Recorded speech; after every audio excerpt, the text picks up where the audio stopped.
Thank you again, Derek, and good evening, Sue.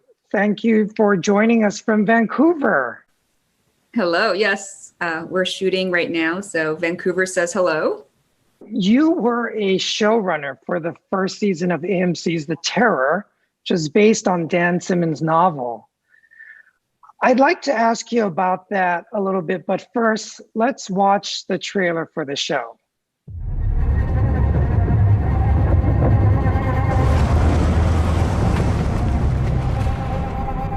You must wonder what we're doing here in your part of the world.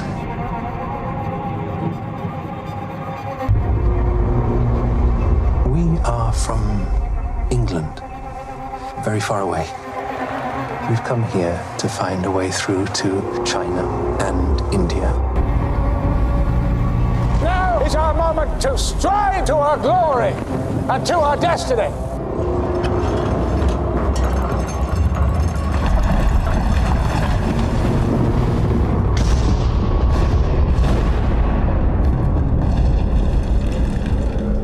Our situation is more dire than you may understand. That is how you already see it. In need of saving. I do. Our men have been out there in unimaginable temperatures. No one can convince me that optimism or confidence is wrong enough. As a trusted friend once put it, this place wants us dead. What could have done that? There must be a bear. A bear did that. We found only one set of prints. Large, 20 inches across. I do not believe it is an animal we battle. Not a man, not a bear. Then what? Whether it was our grief or fatigue, I cannot say, but some of us became convinced that it continued to track us. Here, back to the ship. It's the ice, Georgie. It's only the ice. I will not lose another man. We may lose all our men. And once it's past all hope, the mind goes unnatural, it thought. What kind of thoughts? The darkness.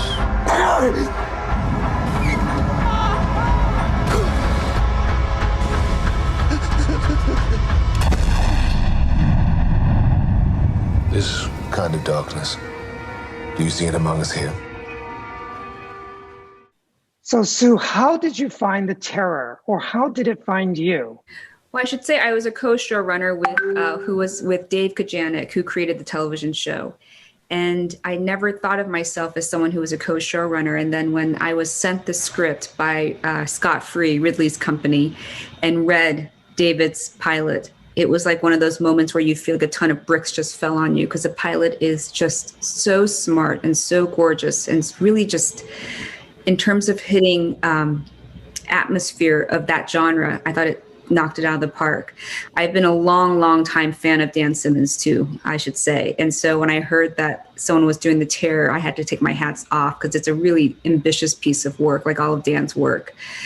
You always talk about the shows that where you feel like you put as much of you on screen as possible. And I would say Terror was the first experience where I had that really tremendous feeling of seeing myself up there as a creative force.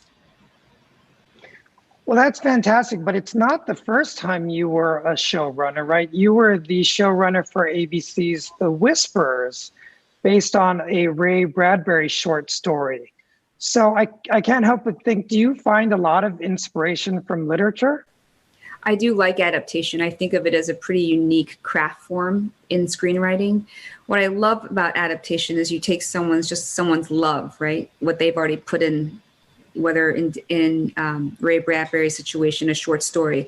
And that short story, 0 Hour, was 4 or 5 pages. It was barely anything. And from that, all of a sudden, all these ideas started percolating of how to expand that on a show. And It was the first show I created for ABC, and I always say that The Whispers was my second film school. I went to USC for film school for my first round, and actually getting a show made and going through the trenches on it, it feels like another form of film school. I learned a tremendous amount show running that show, but most importantly, I think I learned from my mistakes the most. Your first show always in some ways becomes the standard bearer for what not to do, and which I think is just as valuable. So I thank ABC for that experience. And I hope that I'm where I am now because of what I've learned from that show. That's actually good to know, because you're doing another adaptation, and there's a lot of excitement about your current project, Pachinko, which is based on a Min Jin Lee epic historic novel, following a Korean family who eventually immigrates to Japan. What was about it that attracted you to this story? Well, I think, like pretty much everyone who's read that novel, you get sucked into a time period in a world that, for me as a Korean American, feels both familiar and foreign. And a lot of that history has been suppressed over the years.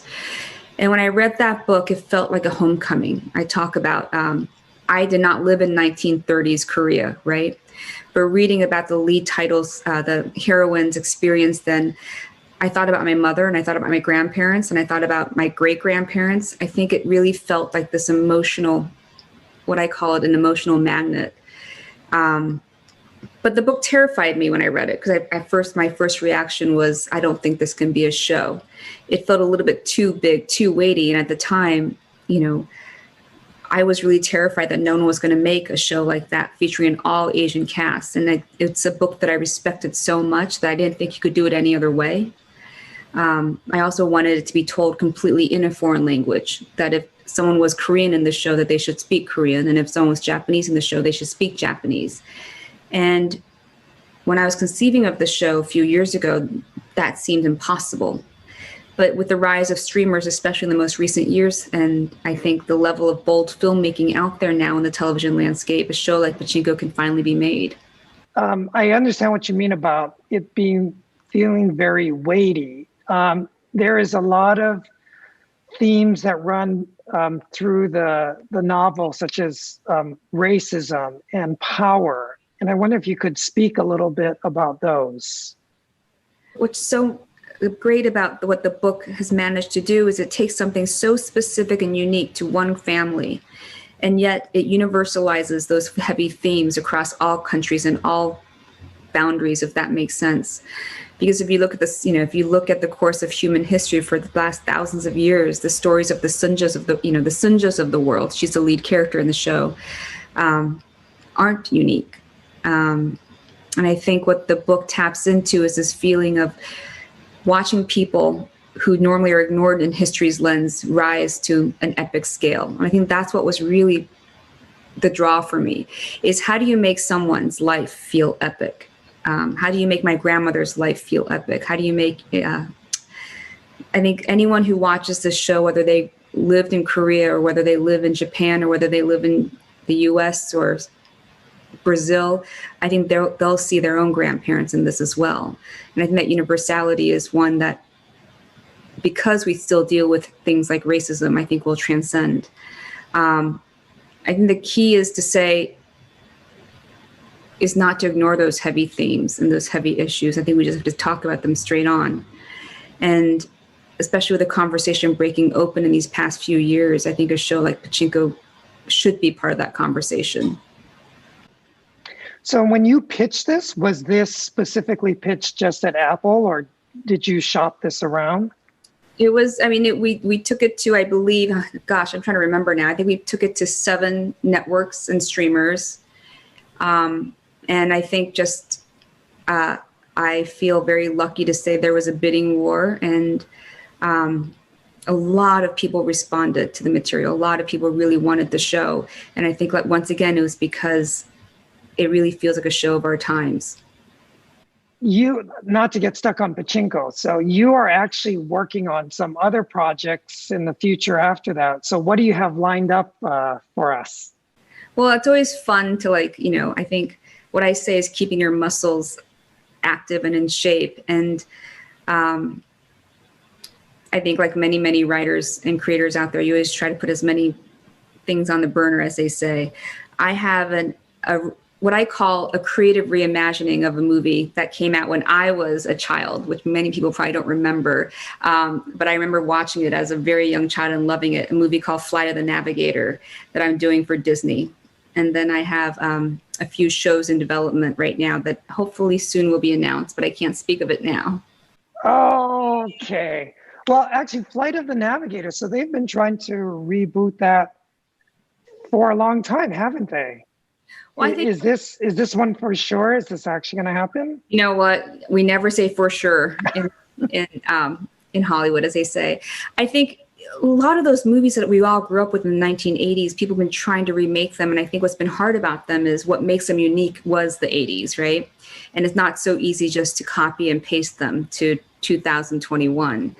I think with Fly the Navigator, though, what was really exciting about it is we've lost that space movie, right? I grew up on tons of space movies where going out into the solar system, going to Mars, going to Venus felt like a real dream for people like me. And I wanted to be an astronaut as well when I was really young. I would just love to hear kids nowadays say, I want to go to Venus. I want to go, to the next galaxy over. I want that dream to come back for a lot of people. That sounds like a wonderful dream.